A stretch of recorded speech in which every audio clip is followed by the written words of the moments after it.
it's all good, Baruch Hashem.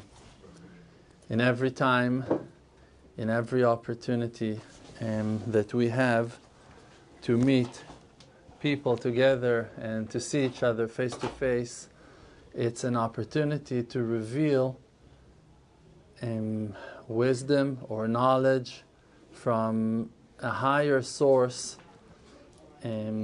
because of the reunion of the souls, the combinations, the spiritual combinations that are taking place when we meet are always different, because the different people that are joining. And when different people are joining, the outcome is different, because all those wonderful fruits and vegetables and ingredients you put into that salad bowl are composing a different dish, a different food. And spiritually, it's way, way greater than we can imagine, because every one of us, for an example, just from one aspect of the effect that a class like that can create, the different people that are surrounding us, the different connections that we have with souls that are surrounding each and every one of us are like totally different. We know thousands of different people. We are attached spiritually in our families and in our relationship with like thousands of different, totally different people. And not only the people that we know and we speak with and we relate to are those ones that our souls are attached to. Also, every person you walk in front of in the street, that you just meet in the corner of the street, every one of them is a spiritual connection that you can have. And I live in a different state or walking in a different place, the zone, area. I won't see him, not today, not tomorrow, not in the next year, not maybe in a lifetime. I might not see that person, but we are creating something together that our mutual energy now will pass to all those ones that we were not able to touch on our own. Only now, by this wonderful meeting, we will be able to reach spiritually without even knowing, because I might affect you tonight in this class somehow, and that information, that knowledge, that development will go with you to your life, to different places. And also the fact that you see me meeting him and meeting her and meeting them, all those things affected you somehow and gave you something for you to go with for the rest of your life, for your next journey, for the next part of your life, for meeting the rest of those people, and it will affect them as well.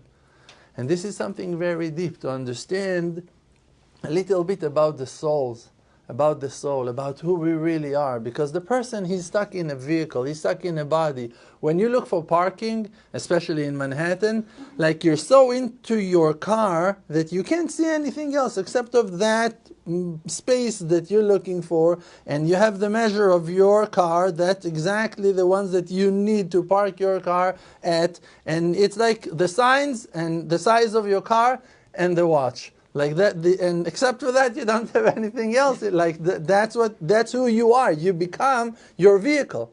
Because you cannot leave your vehicle in the middle of the street and run, right? Not everyone are like a Hollywood actor in the movies. Like, no, they're like running, leaving their cars behind and going to fix their... Like, someone's going to take your car, you know that. So you are your car now.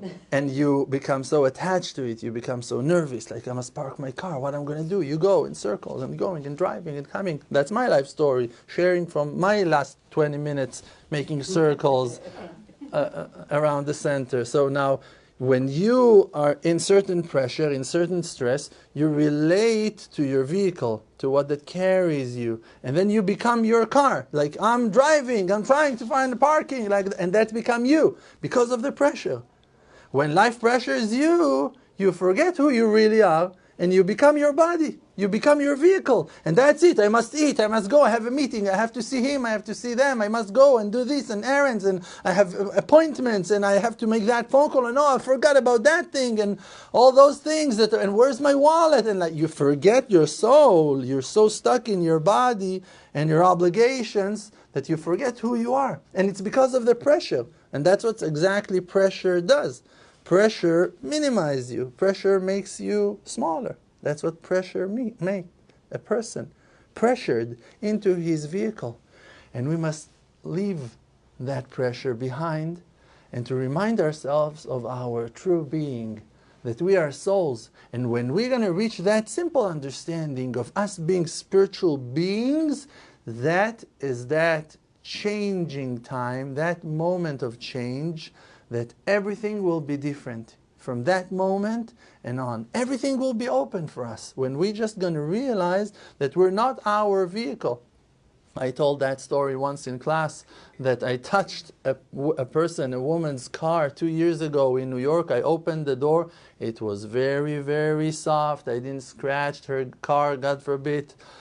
You can never imagine what happened, like when I just touched her car with my door, and I can understand it was probably the first car that she got, and probably she worked for a few years to buy that car. I can understand, I can relate to that, but oh man, she suffered so badly because someone touched her car, and you have people that you can't touch their car, you can't, and you have people that you can't touch their bodies. You have people that are so related to their physicality, to their bodies, to their feelings, to their emotions, to their finger and my brows. I can't leave the house like that. Where's my eyelashes? How you call that? The one that makes it no, the one that makes it round. No, I can't go out like that. My eyelashes are not round. It's embarrassing. It is, but you must admit that you can relate to it. Yes. You can understand it. It's reality. Sometimes, what you're gonna do? They're really not round. They're not in reality. It's a pain. You need to do something with that, and that's what pressure makes. That's the result of pressure.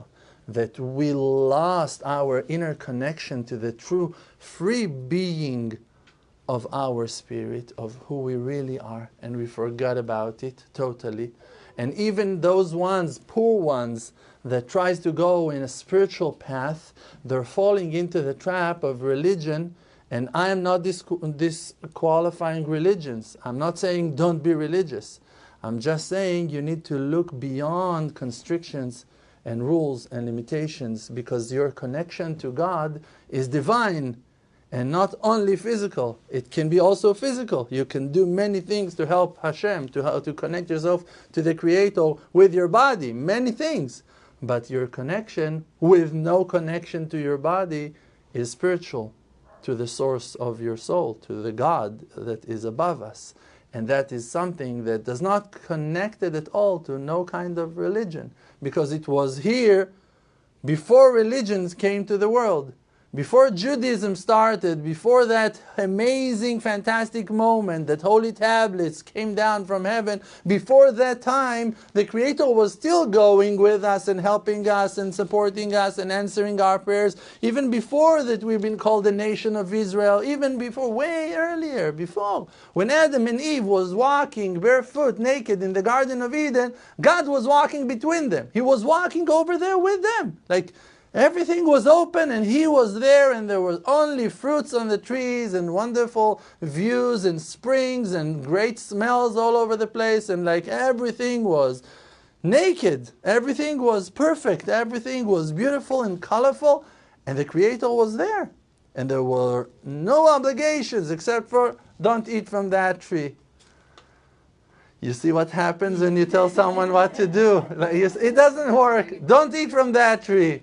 Sorry. I'm sorry. I'm going to have to. It's a problem.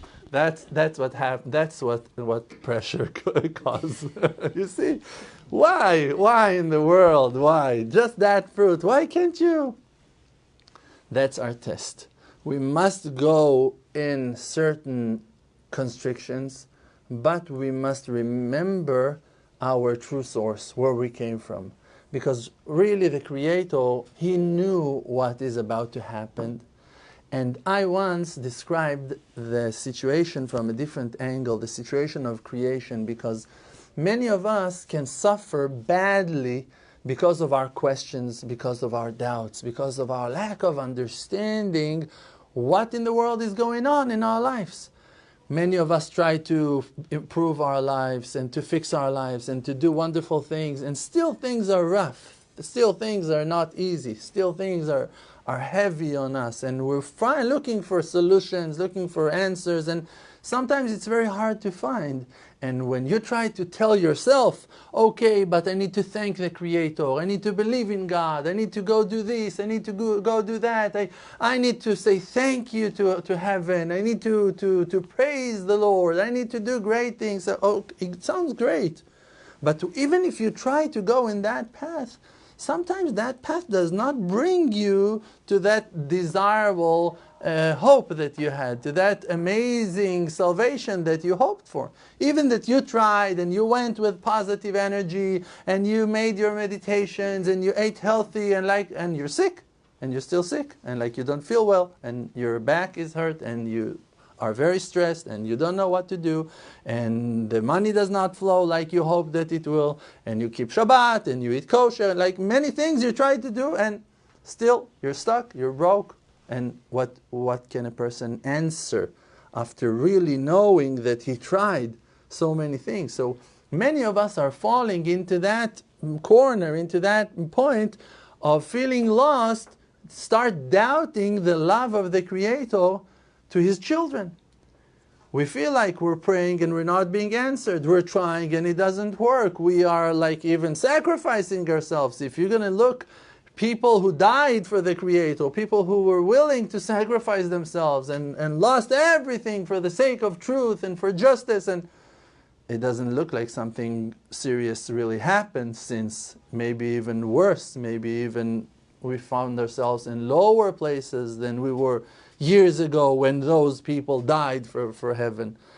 So those doubts that are coming in the hearts of people are accepted. We can understand them, or we can relate to them. We can understand that people are suffering. So once I described a different angle to observe on the relationship between us to heaven, between us to God.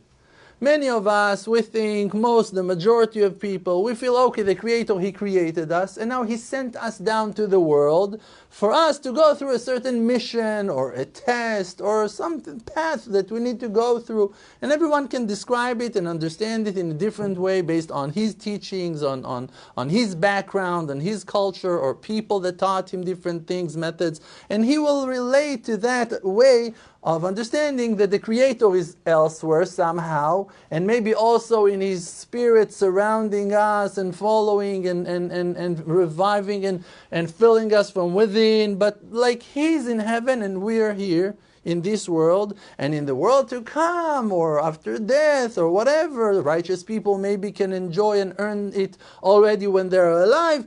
You're going to rise to a higher level, and there you're going to come back to Hashem. You're going to meet Hashem. Okay, so that path is the main, that's the highway, that's the mainstream of believers. God is there, God is heavenly, God is pure, and me, corrupted, broken vessel with no shade, with no shape, with no light, broken vessel here on earth, trying to make my way, trying to succeed, trying to survive, trying to make Hashem happy, the Creator happy, and to fulfill my obligations, to be unique, special, whatever, to deliver something to the world. Everyone in from his point is seeing that separation, but a certain way of supervision in that way. I want to tell you on a different aspect to look at life. Before the creation took place, the Creator and us, we were one. There was only one unity, infinity itself, the endless, the blessed endless, Ein Sof Baruch Hu. That was the only existence. There was nothing else except from Him, from that one. And He was everywhere, all over the place, because it was above place. There was no creation to block and to create separation between Him to Himself. It was only the light itself, and it was covering all. And that was it. Now, The Creator thought that He will create a world, and He will send creations down to earth to do something over there. Now, in reality, there was no one to send. It was only Him. Who can He send? You can send your arm to do something, like that it's written on Abraham, Vaishlach et yado. You can send your arm when you're alone and you have something to do. You cannot command, okay, you should go. There's no one there. It's only you. You cannot tell no one to do something when you're alone. You can only force yourself to do something if you want. So when He wanted to create the world, He had to start building all the systems, all the matrix, all the creation, from A to Z, from Aleph to Taf. He just had to do everything. So He started in that process of building the worlds, creating them from within, from outside, based on the method, based on the point of view of yours. And the Creator started to create physicality, and it been built one layer after the next, one materia after the next, creating heaven and earth, creating the water, bringing the air, making space, making colors, creating the grass and bringing bugs and flowers, trees, bugs, flies, fish, animals, whatever you can, like, simple. And then He brings life into all those creations, and they're alive. And where He brings all that life from within. He blows life into them. He gives out from His life into those creations. And those creations become individuals. Here you have a zebra, here you have an elephant, here you have a human, you have many things that are walking and able to communicate, to talk. And every single one of them feels like an individual because of the nature of His creation. That He's wrapped in physicality, He's been stressed somehow, He's been pushed into a certain vehicle, and now He can see only through His eyes, He can think only with His brain, He can walk only on His legs. That's what those are the tools that have been given to Him, and He becomes that animal, because that's who He is now, trapped in that physical body of a zebra, of a lion, of a leopard, of a crocodile, of a human being. And that's the creation. Now, have mercy on us, Father in heaven. You're sending us to a mission and we're lost. Like, what am I going to do? I'm now going to become a cheetah. I'm now going to become a lion. I'm now going to become a human being. I need to know what to do. Like, I'm lost. Okay, trees, I can realize, I can eat. Okay, that forbidden fruit. Okay, I'm going to take that one. Everyone with his mindset, he will go and choose what that is in front of his eyes, and he will go, for sure going to fail. So the Creator Himself, He knew that that mission is about to fail. It's for sure, because He's sending them down to a world that they were never there before. It's not like, oh yeah, we've been here. No, it's the beginning of time. It's the first time. It's the first creation. It's first earth. It's just now started. You're going, it's all fresh, it's all new. You're trying the food, you're trying the lands, you're trying the water, you're trying the fire. That's how you learn. You're being burnt. You're like, they realize reality. They lost their connection. We lost our connection to Him when we've been installed into our bodies. Because the forgetfulness fell on us when we became individuals. We have been separated from the Creator, and we became who we are. In the beginning it was Adam and Eve, and there were animals, and everyone multiplied and brought children to the world. And now, after a few thousands of years, those are us. Same faces, different faces, but same soul inside, passing from one generation to the next, and keep on maintaining the light and being who we are in the nature of our creation. But like we said before, have mercy on us, Father in heaven. You're sending us to such a domestic world, to such a dark place. No one knows what to do. For sure we're going to fail. For sure we're going to lose our way. For sure we're not going to know how to call you. We're going to forget about that. You knew that that will be the result, the outcome of our physical creation, that forgetfulness will fall on our eyes, that we're not going to remember where we came from and who we are in the source. So remind us. But even though He sent those messengers to us to give the Torah and the prophets that reminded us and told us, hey, you are godly and you have a godly soul and you're all a portion of heaven from above and you're the children of God. And many verses been told, we have been told along the years. Still, all that wake-up call still did not wake up us completely. You see, the majority of people are dead asleep, zombies walking asleep, like walking deads. Can't see, can't understand, can't relate, only hungry, only afraid, only suffering all day long, terrified and stressed and lost in darkness. So how can it be that the Creator, that He understood the nature of His creation, will send us to such a mission where we for sure are about to lose our path? How can it be? Like we said before, please, Father in heaven, have mercy on us and guide us. Something wrong happened. What happened? That is the different perspective that I'm offering to you, to look and to see the nature of creation from a different angle. Think about it. It was also the first time for the Creator to create the world.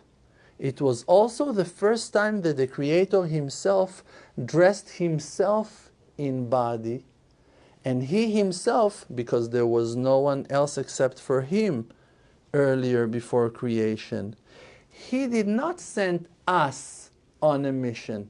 He sent Himself on a mission. There was no one there. He didn't look at me and said, hey, Dror Moshe, you're going to go and do this. Hey, you're going to do that. No, He did not say that. He did not look at people and said, hey, you, I know you, you have a role, you have a mission. He volunteered. He Himself sent Himself to be covered and dressed into physicality, and He Himself lost His way in that journey. And you cannot say the Creator is lost, but the portions that been covered with bodies and skin lost their radio. No reception, no Wi-Fi, no connection. You cannot talk. And if you talk, you don't feel that someone hears you. And even if he does, and he's talking to you, you're not hearing him. We lost touch. We lost connection. And think about it, that He is talking to Himself. Okay, now that's the new perspective. Look at it, think about it. He is talking to Himself. Like you prepare yourself, you have a test, you have a mission. You're talking to yourself, all right, now I'm going to pass that test, I'm sure. I'm going to do it, it's a big thing. I'm not, before your wedding, before your finals, before a competition, before something, before your engagement, before a great class, before a great opportunity, something you're about to do. You're about to take a step in life. You're talking to yourself, I'm going to make it, it's going to be okay, I'm going to be strong, I'm going to succeed this time, it's going to be wonderful, I will be able to execute my dreams, my hope, it will take place, it will happen. He's talking to himself. And he's saying to himself, all right, we're going to do it. I'm going to give my life, my love, all my kindness to my creations, to myself. And he's talking to himself. I'm going to be in touch with myself. I'm going to succeed. I'm going to make it. I'm going to do it. And he's doing it. He's going all the way, sending that huge beam of light down into that empty space that he created after removing himself to the sides and creating a huge round empty space, empty from his godliness, from the light, empty from the love, empty from healing, empty from all kinds of goodness, empty and dark and hollow. And into the center of darkness, of emptiness, he is sacrificing and sending himself. And he's losing it. And he's losing touch. And physicality is blocking him and surrounding him. And he's now stuck in that prison of physicality. And he's saying, my children, and we can't hear him. And he's saying, my child, and you don't listen. You're too busy, and your mind is distracted, and you have a whole world around you, fruits and vegetables and properties, houses, men, women, views, houses, lakes, springs, fast cars, jeeps. You can go lost easily in this fantasia world, right? It's very easy, and that's what happened. But it happened to who? To the one who said there's going to be a world. To those souls that have been sent down to heaven. They were not souls. They were swimming in the sea of souls. They were part of infinity. They were the oneness itself. They were Him. It was one. And He cut a portion of His godliness and sent it somewhere else, behind the curtains of darkness, into a world that is hidden by the mountain of darkness and by the walls of fog, and clouds are surrounding each and every one. And we're all trapped with that inner godly passion, desire for creativity. God Himself lives inside of you, a portion of God, a godly soul that wants to create and wants to move things and want to reveal His mercy and His kindness on all, and to share huge amounts of light and bounty and love, and to hug everyone and to love everyone and to give to everyone. And you're so limited, and you're physical and wrong and mistaking and losing and falling and tripping and failing again and again and over, and losing your mind, and suddenly being attacked and chased and terrified and lost and orphaned and sick and confused and weak. And it goes on and on and on. And He's still out there screaming to Himself, come back! And He's reaching, and we're not turning our face to His direction at all. And if you think to yourself, you know what, from now on I'm going to look at Him always, every day, from now and on, Ana Hashem, Moshe Ana, please Hashem, you're not calling no one. You're still not calling no one. The wall of iron, that iron ceiling of steel, that cold and bitter separation traumatized us so badly that we are doubting our own existence. You're not even sure you exist. You're not even sure that you're not part of a dream of someone else. You don't know who you are. You have so many theories. You have so many thoughts. Your mind is going with such crazy contradictions to such opposite directions. All the time you're lost. All the time you're scared. All the time you're afraid. You say, I'm going to do it. No, I'm not going to do it. I'm going to succeed. For sure I'm going to fail. No, this time it's going to happen. No, for sure it's not going to work. And you are going lost and confused. And even when He's offering to you the best offerings in the world, and He's calling you with the most nice and kind and loving voice in the world, your mind is trapped in your prison, in your captivity, and you don't know how to make that connection. So now we're going to talk first of all about how to make that connection, and then going to understand the outcomes of making that wonderful connection. That connection will never happen through the external world. It will never happen through meeting people, talking about this idea with your best friends, going listening to a wonderful, super inspiring lecture from a holy person, the holiest on earth, will not be able to reach your heart and to wake you up like you will do to yourself when you will decide to work on your inside, to make your inner connection. I can inspire you to a certain vision. If you will grab it and walk with it, then it will affect your life in a positive way. but I cannot walk with you to that place. I don't have that ability. When this class will end, you are on your own. You're going to take decisions in your life. If you will be honest in your journey and you're going to be brave to stand up for yourselves and to take that route and to choose that choice and to make that decision, it's your free choice. The free choice will always going to stay in your hand, not in my hand. I have only the free choice to decide what I will do and doing with my life in the present time. The present time, that is the key for your salvation.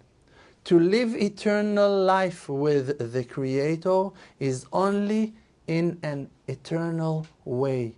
The past already passed. It's only in your imagination, in your broken memory. You have pieces of memories that are building your thought of having a past.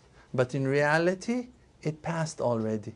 You don't have no connection to your past except for in your mind. You can think about it, you can hate it, you can love it, you can cherish it, you can forget it.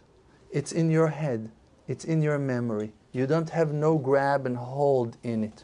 Your future also. It's your hopes, it's your dreams, it's your desires, and you might be wrong and it will be totally else and you don't have a clue what really the future is hiding and planning for you. The only thing that you do have is the now. The present time is the only reality that you experience. And also when you were there in your past, you were experiencing it in the present time. And also in the future, you will experience the future in the present time. You're always here and now. You don't have no future and you never had no past. You were always here and now. Just now you're 70 or 60 or 50 or 40. And back then you were 20 or 7 or 3. But you were there, and you're here, and you're going to be there. And you're going to be there in the present time. If you want to connect yourself to the Creator, you cannot connect yourself to Him in the future. Like you cannot connect yourself to Him in the past. You can connect yourself to the Creator only now. Only if now you will connect yourself to the fact that there is a Creator in your life, that you are part of that godly mission on earth now as a messenger, as a soldier, as a refugee, as a rebel, as a scholar, as an innocent person, as a lost soul, whatever you feel about yourself.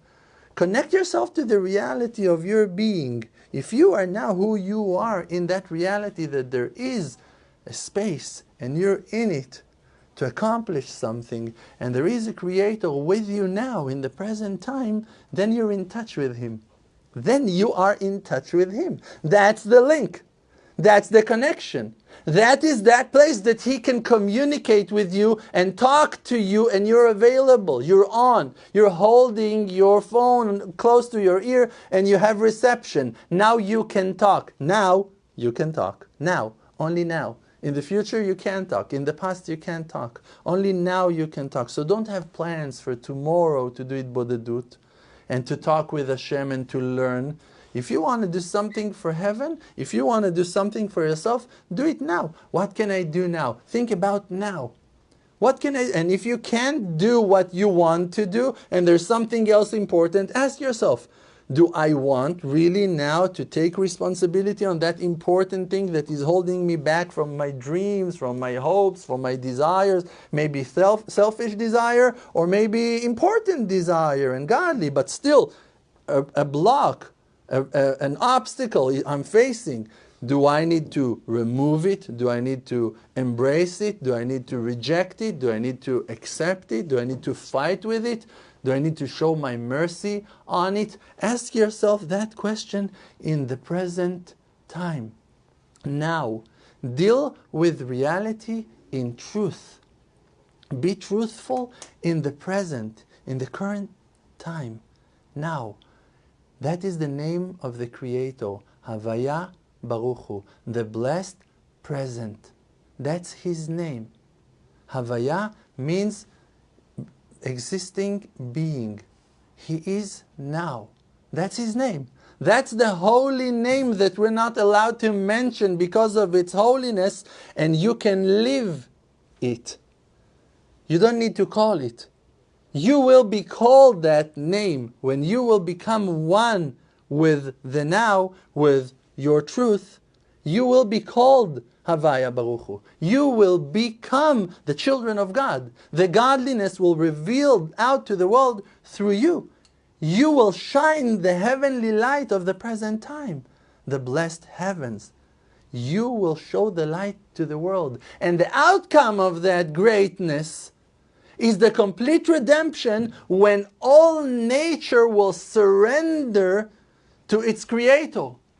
Because the creator created the world in layers, and humans, he put them in the peak of creation. We're the crown of creation. Means that if you fail, if I fail, darkness is falling down to the world. Car can make accidents, mountains can break, people can lose their children. If we fail, if we curse, if we blame, if we hate, if we grudge, if we, God forbid, murdering, stealing, losing, doing horrible things, lying to each other, hurting each other, that's where darkness comes down to the world. Spiritually, that's what happens. And physically, the results are rolling.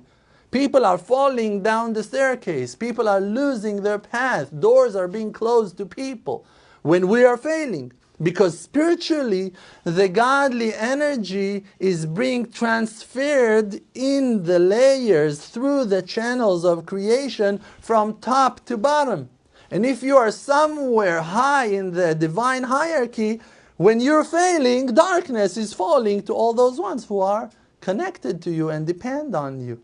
But when you're rising, a huge illumination is being poured and washed to thousands, to millions, depends in the high level of your existence, in that system of creation. Who you are, which soul you are, from which branch in that tree, and the outcomes will be fantastic, beautiful, to your awakeness, to your holy desire, to your passion and faith. When you will rise and you will shine and you will grow and you will learn and you will be nice and kind and show the godliness that is treasured inside of you, all the worlds that depends on you will enjoy that spiritual bounty and prosperity as the result of your good deeds and actions. Now, all the worlds are suffering for thousands of years because of that darkness that human fell into.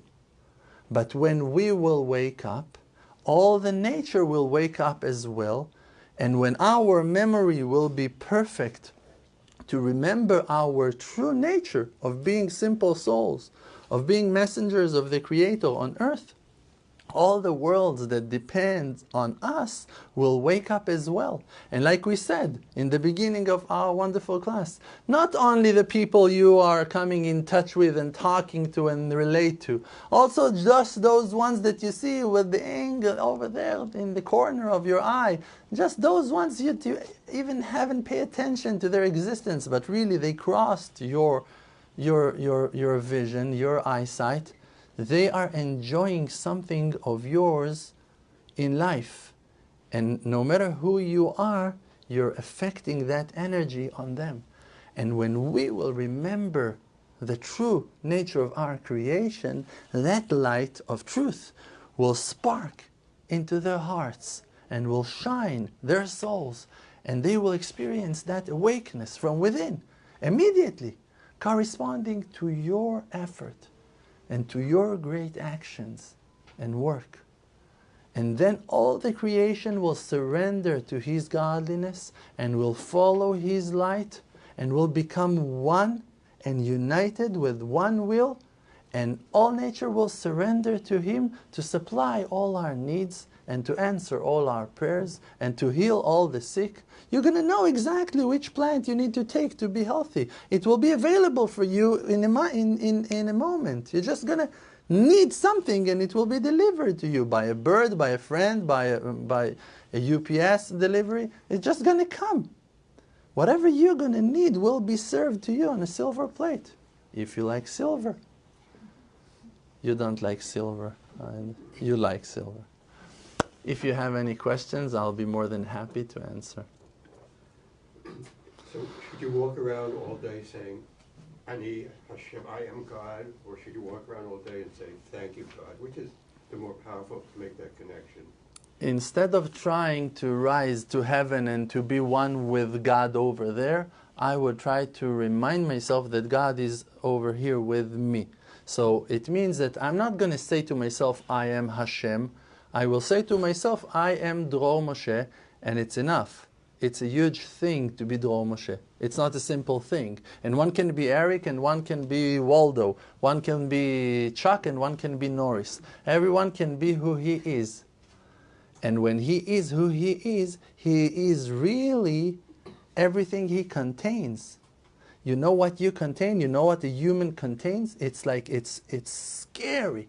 Think about it. The first man and Eve came down to the world. They had a huge, gigantic soul. When they gave children, when they received from heaven children, a portion of their soul passed to their children, right? And they multiplied, and in every child, new child that came down to the world, a part of that ancient soul of Adam and Eve passed from the parents to their children, and they are still holding that rope.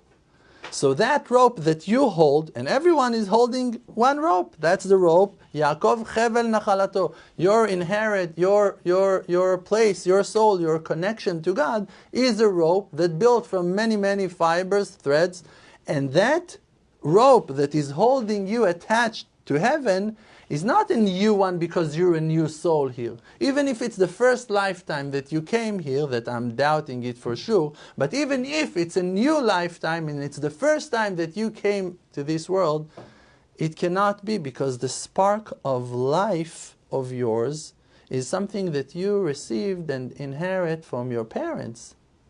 So it means that they gave you something that lived inside of them in their 70 years of life. And they gave you something that they received from their parents that was also walking inside of them for their 70 years of life.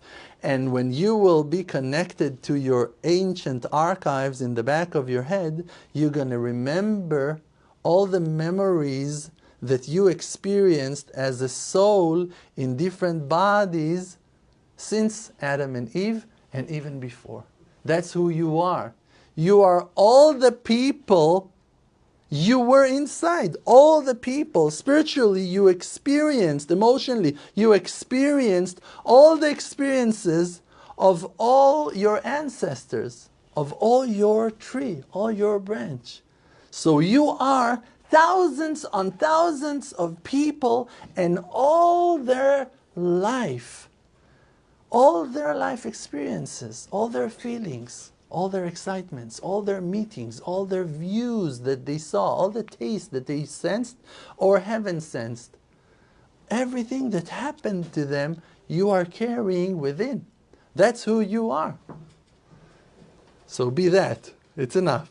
Go with that.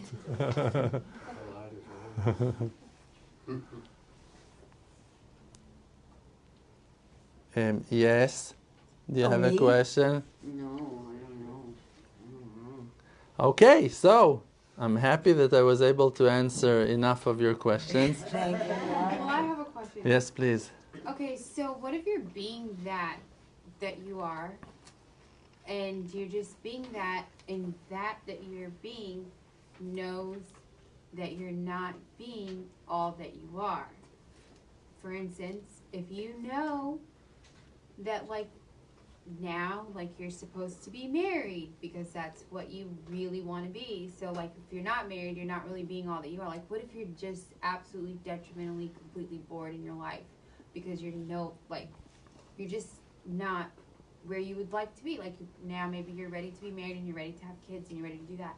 So what do? Because you know that you're not being all that you are or you're supposed to be. And I've tried to be I will just try to help you and change one word, except for saying, instead of saying, I want to say that everything you said was right except for one thing. Instead of saying, you know that you're supposed to be somewhere else or in a different reality in your life, don't say you know that you should, say you think that you should, because really you don't know. True. You don't know. That would be so sad. You don't know who you are, and you don't know what your life mission is. You think, you hope, you feel, you desire, you understand, you came to some deep conclusions. I'm not saying that they're totally wrong, but in reality, if the blessed present time have not blessed you with something, it does not mean that you lack of that thing. You might not suppose to have that right now. Maybe it will happen in a minute or in an hour or in a day, I don't know. But as of now, if you're not elsewhere, it's because there is no reality in the world that you're supposed to be elsewhere. You are who you are in the nature of your creation. There is a precise reason for every step and an inch that you decide to put your foot on when you're walking, even not thinking on where to put your foot down. Every particle of every fiber of every outfit that you ever wear is in an individual, special and perfect supervision of the Creator, fit to your purpose. And spiritually you were attached to every fiber of every shirt and every pants, every skirt, every shoe you ever wear in your life. And you're not aware to the depth of creation, to the secrets that are attached to every fiber, to every atom that was running in thousands and millions of miles away from you to complete you and to bring you to the deep understanding of your true existence, of being who you are and who you meant to be. So to doubt all of that and to follow your feelings, this is something that I would not accept. What that I would do, if I would feel that pain, if I would feel that feeling of being bored or lost or Like the not first time in my understanding, life. Yeah. I would take my life into a very serious change without hurting myself. I would try to find that outlet that in it I will build that lifestyle that my soul desire. And I would put and invest all my energy and all the power I can find from within without hurting myself, without breaking my stability, to rebuild and to renew and to upgrade my life to a higher level of function that will bring me or to that desire that I hope to achieve, or at least the minimum, to feel very complete and happy with myself that I did it my way, that I did the best that I could. Okay? Yeah. Thank you, every super one of you. I appreciate your friendship greatly. You mean so much to us, to my wife and to me and to all the Emunah Project team. We're very thankful for your presence here with us in the present time, joining us in that unity of heaven. If you can find any source to support us and to help us, your support will help us tremendously. We need your help, we need your support to reach as many souls that we can, and may the Creator, by the merit of your friendship with us and your generosity, will answer all your prayers and all your requests in no time. Amen. Ken Yehi Ratzon. Amen. The world does not exist because Olam Milshon Ne'elem, the world is just blocking the light of truth. The world called Alma Deshika, world of light, is just a fake. We're just inside of an illusion.